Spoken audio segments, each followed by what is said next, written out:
अच्छा है डैनियल, भविष्य में ये मूर्ख कुमारियां 3.5 साल की पीड़ा भुगतने के बाद मेमने की शादी में पहुंचेंगी ना? मुझे बताओ डैनियल। अवश्य महाराज, अवश्य महाराज, अवश्य पहुंचेंगी। किंतु किंतु ये किंतु परंतु क्या है, वही तो बताने जा रहा हूं महाराज।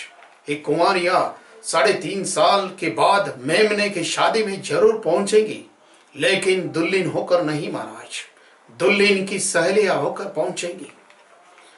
हाँ हाँ हाँ, मुझे याद आया, ये तो वही कुमारियां उनके साथ ही रहती थी ना।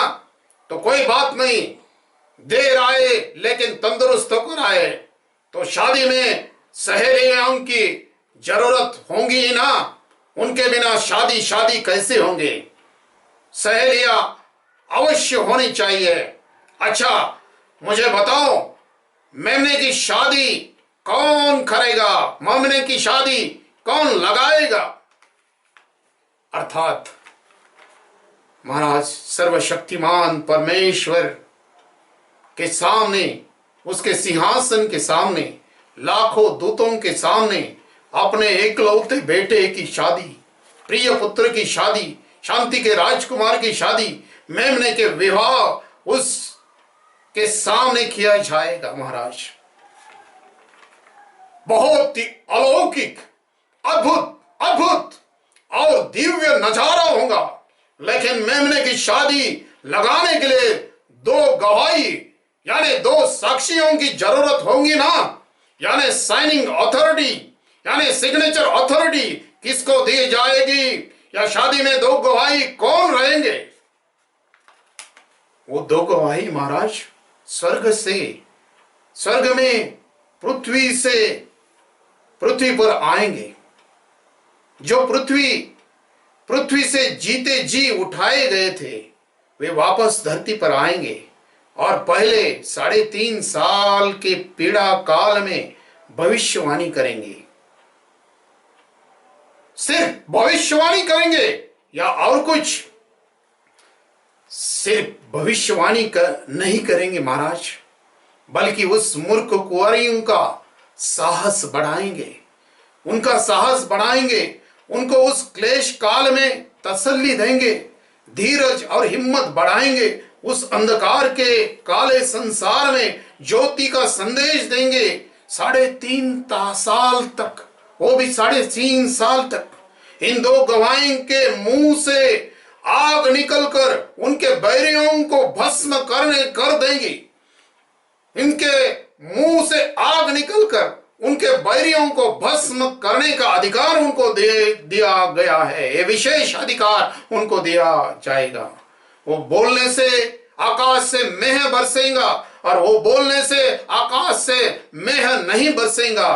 पानी को लहू बनाने का अधिकार दिया जाएगा उनको महाराज, और वे जब चाहे पृथ्वी पर अनर्थ विपत्ति लाएंगे। बहुत ही क्रोधित होकर परमेश्वर उन जमाने में अपना अधिकार काम करेगा। वो इस क्लेश काल में भी, और मुझे एक अचंभित लगता है, वो इस क्लेश काल में भी वो मूर्ख कुंवारियों को उन गवाहियों के द्वारा बचाने की ही कोशिश कर रहा है। कितना अच्छा तुम्हारा परमेश्वर है, उस क्लेश काल में भी उस मूर्ख कुंवारियों को बचाने की कोशिश कर रहा है। ये कितनी अनहोनी बात है। तो मुझे बताओ दानियल, ये 2 गवाही कौन होंगे? ये 2 गवाही, एक तो एलिया, हनोक और एलिया रहेंगे, या मोशे और एलिया रहेंगे? इसके बारे में बाइबल पंडितों की अलग अलग राय है महाराज। खैर हमें उससे क्या, हमें ज्यादा उसके बारे में बहस करने की जरूरत नहीं, आवश्यकता नहीं। वो एलिया हो, हनोक हो या मोसे, कोई भी हो, ठीक है। प्रभु रहस्य प्रकट करेगा, उन दिनों में रहस्य प्रकट करेगा। अच्छा, तो 2 गवाही सिर्फ ज्योति का संदेश देंगे या और कुछ? हाँ महाराज, और भी अधिकार उनको दिया है। सारे पृथ्वी के राजाओं को, नेताओं को अचंभित करने का अधिकार उन्हें दे जाएगा। यदि कोई उनको हानि पहुंचाने की कोशिश करेगा तो उनके मुंह से आग निकलकर उनको, उनके बैरियों को भस्म करने का अधिकार उनको दिया जाएगा और मसीह विरोधी की सेना को मार डालने का अधिकार उनको दिया गया है। महाराज, तब तो सारे पृथ्वी के राजाओं की खटिया खड़ी हो जाएंगी और राजा रंग राव उमराव उन दो गवाहों को देखकर भयंकर कांपेंगे ना, ऐसा मुझे लगता है। हाँ महाराज, हाँ, भयंकर डरेंगे, क्योंकि भयंकर अद्भुत काम उनके द्वारा होंगे। वे पानी का लहू बनाएंगे, वे बोलने से आकाश से मेघ बरसेंगे और वो बोलने से मेघ बंद हो जाएंगे। वे पृथ्वी पर जब चाहे विपत्ति लाएंगे। ऐसे अधिकार उन दो गवाहों को पहले 3.5 साल के अंत तक दिया जाएगा महाराज। और दानियेल, और उसके बाद क्या होगा उनका? और क्या? वे दो गवाहों को दुनिया के रीति रिवाज के मुताबिक उनको भी मरना पड़ेगा और उनको भी मार दिया जाएगा। ऐसा हो ही नहीं सकता। उनको कौन मारेगा? महाराज, मुझे बताओ, वे दो गवाही मनुष्य ही थे ना? हाँ, इसमें कोई शक नहीं, बिल्कुल मनुष्य ही थे। फिर हर मनुष्य को एक बार मरना अटल है, मृत्यु अटल है, उनको भी मरना पड़ेगा। वे मरे नहीं थे, वे बादल पर उठा लिए गए थे, उनको बादल पर उठा लिया गया था, इसलिए उनको एक बार मरना पड़ेगा, उनको भी मरना पड़ेगा। इस सृष्टि का नियम है महाराज। हाँ तो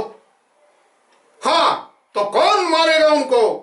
पृथ्वी के सभी राजा तो उनको डरते हैं ना, तो कौन मारेगा उनको? दानियेल महाराज, वह पशु जो अथाह कुंड से निकलेगा, काले दुहे के साथ निकलेगा और उस दो गवाही के साथ लड़कर उनको मार डालेगा महाराज। तब तो पृथ्वी के सब राजा, जाति, कुल, भाषा लोग आनंद मनाएंगे, आनंद से मगन हो जाएंगे, क्योंकि दोनों ने बहुत पीड़ा दी थी। बिल्कुल ऐसा ही होगा महाराज, बिल्कुल ऐसा ही होगा। पृथ्वी के लोग आनंद मनाएंगे। 3.5 दिन तक उनकी लाशें, उनके शव पृथ्वी पर पड़े रहेंगे।